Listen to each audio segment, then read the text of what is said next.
کرنے کی چیز کو چھوڑنا اور کرنے کے اللہ کے احکام کو بجا لانا، اسی کا نام تقویٰ ہے۔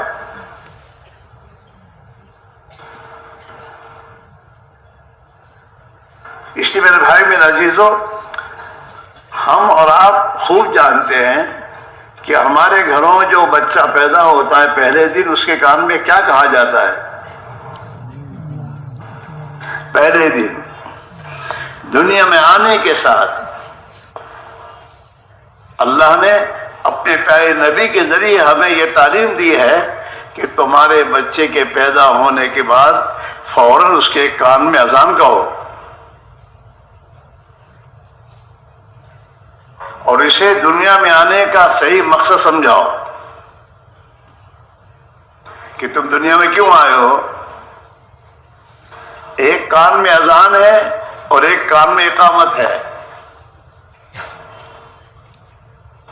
ہاں، بلکہ یوں سمجھیے کہ دنیا میں آنے کے ساتھ ہمارے کان میں اذان بھی ہو گئی ہے اور اقامت بھی ہو گئی ہے۔ مرنے کے بعد کسی کے لیے اذان نہیں کہی جاتی۔ جہاں مرا جنازہ سامنے آیا اور اذان ہو چکی ہے، اب اس کی نماز پڑھو، جنازے کی نماز ادا کرو اور اسے اپنی جگہ پر پہنچا دو۔ یہ اللہ کا حکم ہے۔ تو گویا ہماری اذان بھی ہو گئی، اقامت بھی ہو گئی، اس کے درمیان کا ایک تھوڑا سا زندگی کا زمانہ ہے، اس میں اللہ اپنے بندوں سے یہ کہہ رہے ہیں کہ اپنی مرضی پر نہ چلو، ہم نے جیسے تمہیں زندگی گزارنے کو کہا ایسے گزارو تاکہ تمہاری دنیا اور آخرت بن جائے گی۔ دنیا اور آخرت کی زندگی بننے کا تعلق ملک و مال نہیں ہے۔ اس لیے اللہ نے قرآن پاک میں ملک مال والوں کے واقعات کو بیان کیا اس امت کے لیے کہ دیکھو تم سے پہلے گزرے ہیں، ان کے پاس ملک مال بہت زیادہ تھا، لیکن انہوں نے اللہ کی اطاعت زندگی کو چھوڑا جس کی بنیاد پہ ناکام ہو گئے۔ قرآن پاک کو پڑھنا چاہیے۔ اللہ نے اس امت کے لیے رہبری کے لیے اپنا کلام پاک اتارا ہے کہ دیکھو تم سے پہلے یہ گزرے ہیں، یہ حکومت والا تھا فرعون، یہ قارون مال والا تھا، یہ قوم سبا باغات اور کھیتی والے تھے، اور یہ قوم شعیب یہ بڑی بڑی تجارتی منڈیوں والے تھے، اور یہ قوم سمود یہ بڑی حرفت اور صنعت والے تھے۔ ان کے پاس جو کچھ تمہارے پاس ہے، جن چیزوں کے پیچھے تم دھوکہ کھا کے اپنی زندگی کو برباد کر رہے ہو، یہ ان کے پاس تھا، لیکن اس کے باوجود یہ ناکام ہوئے ہیں۔ تم بھی ناکام ہو جاؤ گے، چاہے ہو ہی رہا ہے۔ مسلمان جو ہے اپنی دنیا کے اسباب، چاہے وہ حکومت ہو، مال ہو، پیسے ہو، کوڑیاں ہو، ٹھیکرے ہو، زمین ہو، جاگیرداری ہو، اور چاہے کرسیاں ان کے پاس ہو، اور چاہے اپنے ملک میں ہو چاہے کسی ملک میں ہو، ہر ایک اپنی زبان سے ہی کہتا ہے کہ میں پریشان ہوں، میں ناکام ہوں۔ اللہ نے ناکامی ڈالی ہے۔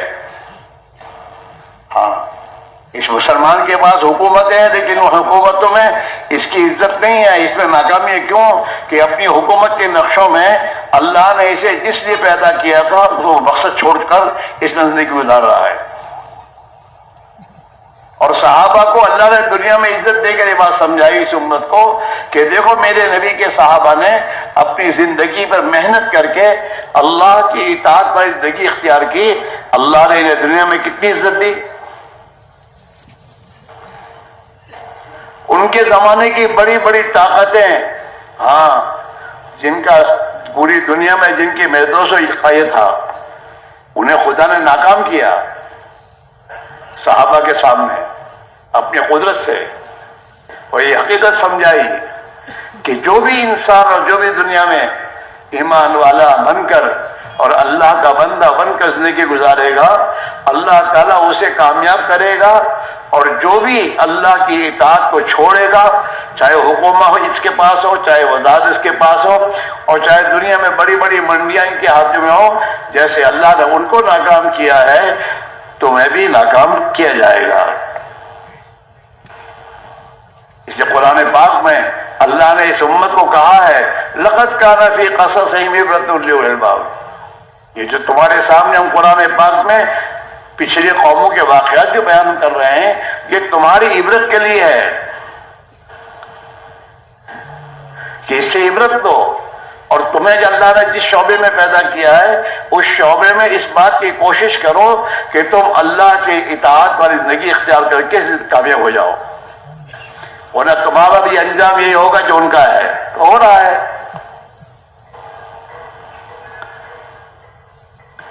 اس لیے بھائیوں ہم جو پریشانیاں اور دنیا مصیبت کے شکار ہیں اس کا علاج یہ نہیں کہ دنیا کے اندھے کر رہے ہیں حکومتوں پر، وزارتوں پر، ڈگریوں پر اور مخلوق کی غلامی میں۔ جس اللہ نے اسے اپنی عبادت و غلامی کے لیے پیدا کیا تھا اسے چھوڑا اس نے تو یہ 50 کا غلام بن گیا، اور اس کے بعد بھی اس کا مسئلہ حل نہیں ہو رہا۔ مسئلہ ایک ہی ہے کہ اب ہم اور آپ اپنی زندگی کو صحابہ کی طرح محنت کر کے اور اللہ کے دین کو زندگی میں اور اپنے گھروں میں، اپنی تجارتوں میں، اپنی حکومتوں میں اور اپنی زندگی کے ہر شعبے میں اللہ کے دین کو داخل کر کے زندگی گزارے ہیں، تو پھر اللہ آسمان سے ہر ایک کے لیے کامیابی کا فیصلہ کرے گا۔ زمین والے جو کر رہے وہ نہیں ہوگا، آسمان والا جو کرے گا وہی ہوگا،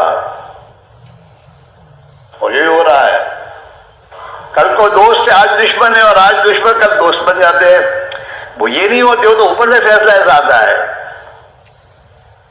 ہماری اور ہماری اولادوں کی زندگی میں محبت ڈالیں گے اللہ، اگر اللہ ہی ہمارے دلوں میں محبت ڈالیں گے تو ہماری زندگیوں میں اس محبت کے محض اثرات ہم دیکھیں گے،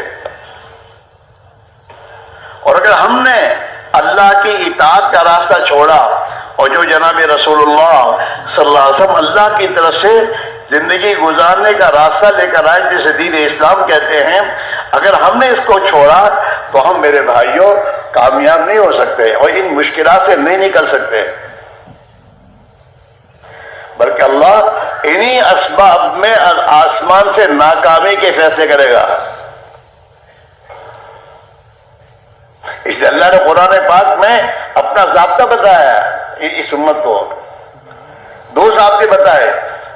ایک ضابطہ تو یہ بتایا من عمل صالحا من ذکر او انثى وهو مؤمن فلنحيينه حیاة طیبہ، جو بھی مرد مسلمان مرد ہو یا عورت ہو اپنی زندگی میں ایمان کو حاصل کریں گے اور اپنے دل کے اندر ایمان کی حقیقت اتاریں گے اور اپنی زندگی کو اللہ کی اطاعت والی گزاریں گے، اللہ تعالیٰ اسے خوشحال زندگی دے گا، خوشحالی آئے گی زندگی میں، محبتیں آئیں گی، ایک دوسرے کی ہمدردیاں آئیں گی، دشمنیوں کو خدا ختم کر دے گا۔ اللہ نے قرآن پاک میں صحابہ پر اپنا احسان بتایا، وَاعْتَصِمُوا بِحَبْلِ اللَّهِ جَمِيعًا وَلَا تَفَرَّقُوا، اللہ کے دین کو مضبوطی سے پکڑو اور دین چھوڑ کر پارٹیاں الگ الگ پارٹیاں نہ بن جاؤ۔ ہمارا تو دین ایک ہے، جب ہمارا دین اللہ ایک، نبی ایک، تو ہم بھی ایک۔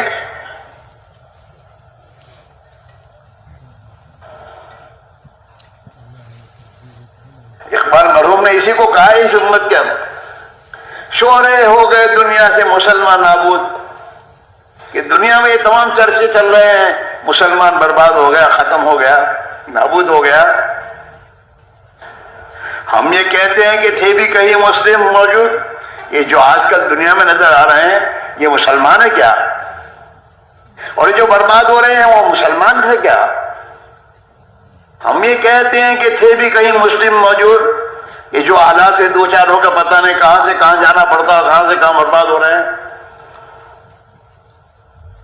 شورے ہو گئے دنیا سے مسلمان نابود، ہم یہ کہتے ہیں کہ تھے بھی کہیں مسلم موجود، وَذَا مُوتُمُ نَصَارَا تو تمدن میں ہنود، تمہاری زندگی اور تمہارا معاشرت اور کلچر تو عیسائیوں کا ہے، نصارہ کا ہے، تمہارا لباس، تمہارا چہرہ مورا، تمہاری زندگی میں تمہاری شادیاں اور بیاہ اور جتنے اعمال تمہارے ہیں وہ تو حضور والے نہیں ہیں، نصارہ والے ہیں.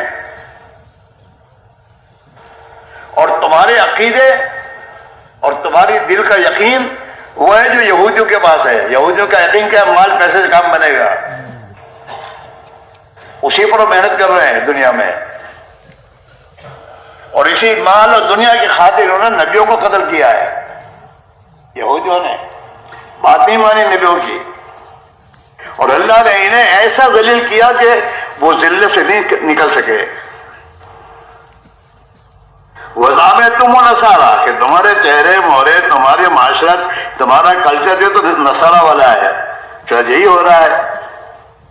وہ جو فیشن بنا کر دیتے ہیں مسلمان کا بچہ خوشی سے لے رہا ہے، اور سنت نبی کی سنت کو چھوڑ رہا ہے. وَزَعَمْتُمُ نَصَارَىٰ، تو تمدن میں ہنود، عقیدہ اندر کا یقین تمہارا یہودیوں کا ہے. یہ مسلمان ہے جنہیں دیکھ کے شرمائے ہنود. ہنود والا نے مشرکین والا تو کلچر ہے، اور تمہیں دیکھ کر کہ یہ تو کچھ ہے، کلچر کچھ ہے، اس کا فکر سوچ کچھ ہے. یہ ہے کون؟ یہ مسلمان ہے جنہیں دیکھ کے شرمائے یہود. یہ مسلمان وہ ہیں جن کو یہودی جب دیکھتا ہے تو شرماتا ہے کہ یہ مسلمان کیسا مسلمان ہے، اس کا کلچر کچھ ہے، اس کا دل کا یقین مشرکین جیسا ہے. یہ ہوگا یوں ہوگا، یہ ہوگا یوں ہوگا، وہ پھونک مارے گا تو کام ہوگا، اور یہ وہ نہیں مارے گا. یہ تمام عقیدے جو چل رہے ہیں میرے دوستو، یہ ایمان کے خلاف کے عقیدے ہیں.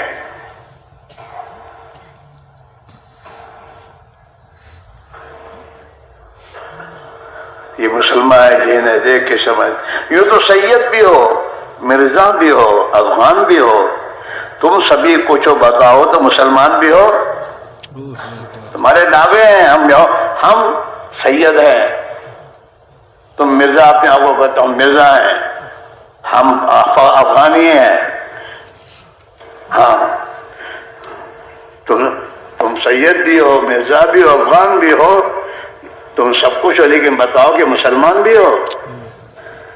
تمہیں تو اللہ کے نبی نے کلمے کی دعوت دے کر اپنی تمام لائنوں سے ہٹا کر ایک لائن پر آنے کو کہا ہے کہ کلمے والے بنو، اللہ کے بندے بنو، اور اللہ کی اطاعت کا زندگی گزارو. اگر یہ زندگی اختیار کرو گے تو پھر اللہ اپنی قدرت سے تمہیں کامیاب کرے گا، اور اللہ تمہاری حفاظت کرے گا. ہاں، اور دنیا اور آخرت کو دنیا اور آخرت میں تمہیں ہمیشہ کے لیے کامیاب کر دے گا. اسی میرے بھائیوں، تبلیغ و دعوت کی محنت کے ذریعے ہر مسلمان سے ایک ہی بات کہی جا رہی ہے کہ جو پیدا ہونے کے وقت میں ہمیں جو کلمہ اور اذان ہمارے کان میں ڈال کر ہمیں جو زندگی کی حقیقت سمجھائی ہے، اس پر زندگی کی حقیقت تک اپنے آپ لاؤ.